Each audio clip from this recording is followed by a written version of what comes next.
by 1980, February of 1980, the Army decided that I was unfit for military service. That, you know, it's not like high school where you sign into homework. Okay? They actually expect you there at 7 o'clock in the morning, you know, out in formation. And I had difficulty with that. I just couldn't figure out how I could get there at 7. If I'm out at 4 in the morning, you know, how could you possibly make it at 7? And why would they give me such a hard time about these things, right? So they decided that I was no longer for the service. Please go home. It was February, the beginning of February of 1980. In March of 1980, my income was produced through dollars. And I went to a store, usually after the dinner hour or later, mostly at McDonald's and fast food establishments. And we would just rob them. And, you know, we get a couple $1,000 and split it between whoever went. And go to the bar. Go hang out. Things that, you know, cool. Come on. Cool. Well, it didn't take long in the police department.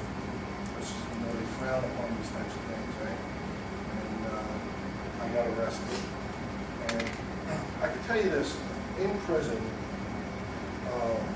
you know, as much as I would think that I didn't do anything wrong, I will tell you this, I prayed. Okay? I prayed and I prayed. Oh God, why'd you do this to me? Oh God, please help me. Oh God, if I get out of this one, okay? And I was offered, and because there was a gun involved, and it was, we were using a pellet. See, my thinking was crazy. I would never, ever hurt another human being. I would never hurt another human being. And so every time we went in, we used a pellet gun with the, you know, the barrel, that little barrel. We cut that out of there so it looked like it was real. And that was my, you know, when the DA said, no, you're going to jail for 5 years, I was like, it was a BB gun, it was a pellet gun, what are you talking about? Don't you understand? They said, no, we don't understand. In the state of New York, a violent crime is when you have a gun and you threaten to use it, whether it works or doesn't. You're scaring these folks. So I don't know what happened, but they offered me 2 things. They said, we will put you in, at that time, New York State, any commission of any felony with a gun was a mandatory 1 year. So they said, we will put you in jail for 1 year in county jail, or 1 to 3 years in state prison. And that will all depend on one thing, your probation. So I had been bailed out. When I got bailed out, the judge said, stay away from the people you were associating with, do not drink, do not use any mind-altering substances, and get a job. Well, I was pretty much an entrepreneur in my mind. So I'm thinking, man, this judge doesn't know anything. I mean, why would I get a job? I will own a business. Okay? Well, you know, armed robbery is not a good business. You know, it's not my money. It's people who work hard for this money. And so my probation report day comes, and we drive. I say we. Me and my friend that had been arrested. We're not supposed to be together. But we decide we're going to drive to probation. And on the way, we did a robbery. Okay? And on the way, we were drinking beer. So my friend says, look, we're not supposed to be together, so I'm going to go in first. You wait 30 minutes, and then you come out. I said, okay, I'll watch. So I sat there, what seemed to be like 30 minutes. And then I went in. Well, it was less than 5. And they knew we were together. They could smell the beer. You know, they didn't say anything. I thought that was kind of sharp. Answered their questions. And, yeah, I played football, you know. I was in the Army. thinking I'm pulling one over on him. Well, I had, I think 2 weeks before I had to go back to court. And in that period of time, I got arrested again. And this time for seven more robberies. And it really didn't look good. So I did 1 year in the county jail, thing wasn't happening.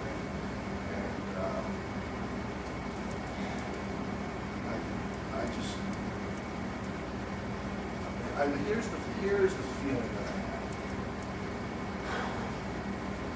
It's over. And that's sad, but it's over because I could not stop. Could not stop. Alcohol, addict.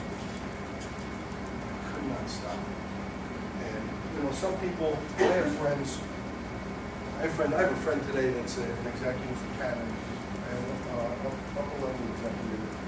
And he did a lot of the same things that I did, but he wasn't like, he didn't end up in prison. He didn't end up, he'd go the other way if I was doing something crazy, right?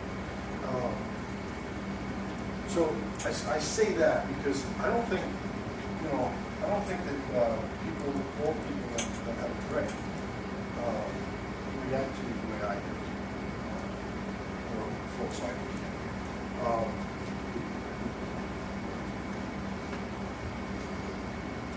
So anyway, that's what I was leading to. I want to say this. That I went in, they had a counselor come to visit me. And the counselor asked me some questions. And, he went through this whole list of questions, like 20 of them. And I was kind of slick. I used some of my thinking skills to get out of being classified as a drug addict or an alcoholic. And things like, did you ever miss work due to alcohol? And they never really had a job. You can't really say I missed work. And then I didn't count like the Army as work. That's the Army. That's different. Okay. Did you ever black out due to the use of alcohol? No, I never blacked out due to the use of alcohol. But I will say this: when you use 2 anoles or second anoles, that's a sedative, right? And add alcohol on top, everybody blacks out. So, no, I didn't black out. Right?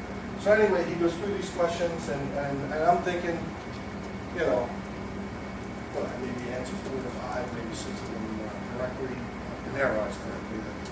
And he says, he reads the thing, he says, if you've answered 2 or 3 of these correct, with a yes, you may have a problem with alcohol. I'm thinking, where were you when I was in high school? Because if 2 or 3, I'd have graduated. And if 2 or 3 passed, was passing grade, back then it was 70%. I'm thinking, this cannot be. He says, yes, this is. And all I heard, to be honest with you, he didn't say this, but the only thing I heard him say was, you can never drink again. That's all I heard. Okay? He didn't say that, but that's what I heard. I remember saying, how could someone go their whole life and not drink? How could you, I didn't even have a girlfriend, but how could you get married and not be a toast? How could you have children and not have a baptism or christening where everybody going to have it? I mean, this is how I think, right? Well, worse yet, when my father dies, my father's like 40, right? When my father dies, how can I go to his funeral without drinking? I'm facing, at this point in time, 100 and some odd years in prison. And it's less than that, 7 times 8 is 56, right?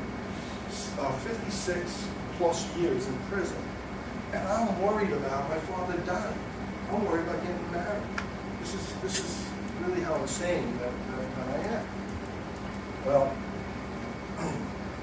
fortunately, I was sentenced to 7 years and 9 years, and we ran them concurrent. And I had the ability that if I did well, I could be out for free. Because back then, it's not like it is now. Now you get 7 years, 9 years, guess what you do? 7 years or 9 years. And then it was, you usually earn a good time and get out early. And so I had the ability to get out in 3 years. That was the minimum amount. And so what I did was what I had always done in the foxhole, right? Is I hit my knees and I prayed. And I asked God to help me.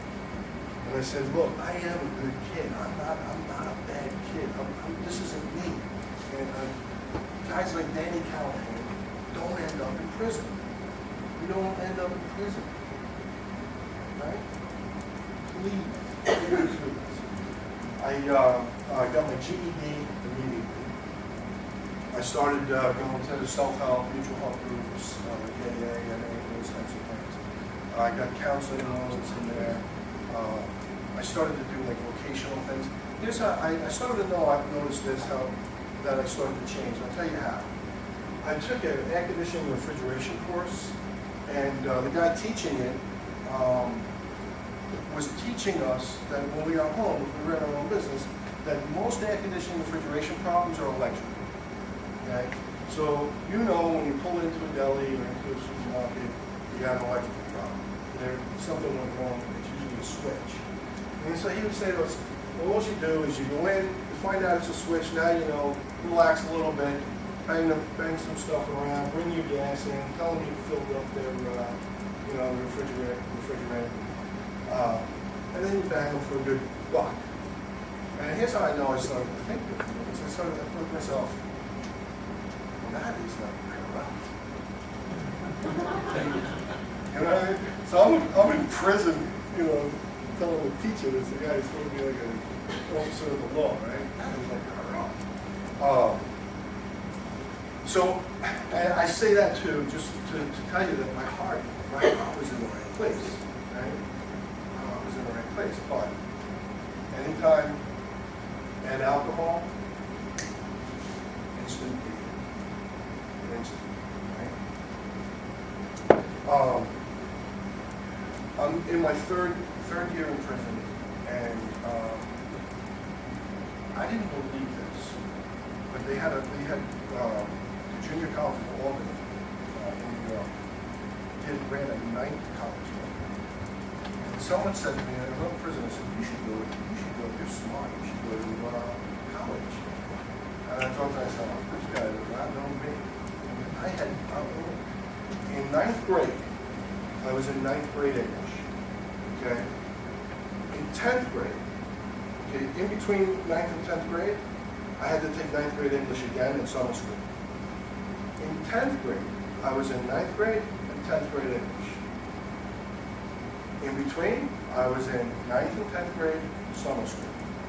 In 11th grade, I was in 9th, 10th, and 11th grade English. And in between my senior year, I was in 9th, 10th, and 11th grade summer school, English.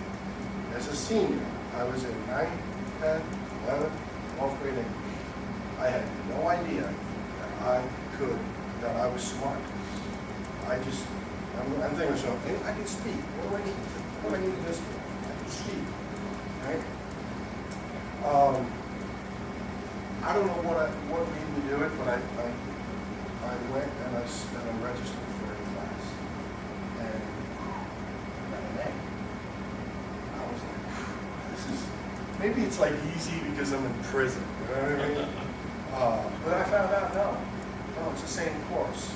Outside is inside. So I continued to go. And I had a full year of classes under my belt when I went to the Pro Board and then then I began to go to school. And not to drag this on forever, but I'll say eventually I ended up with a master's in social work. Today I'm halfway through a doctoral program.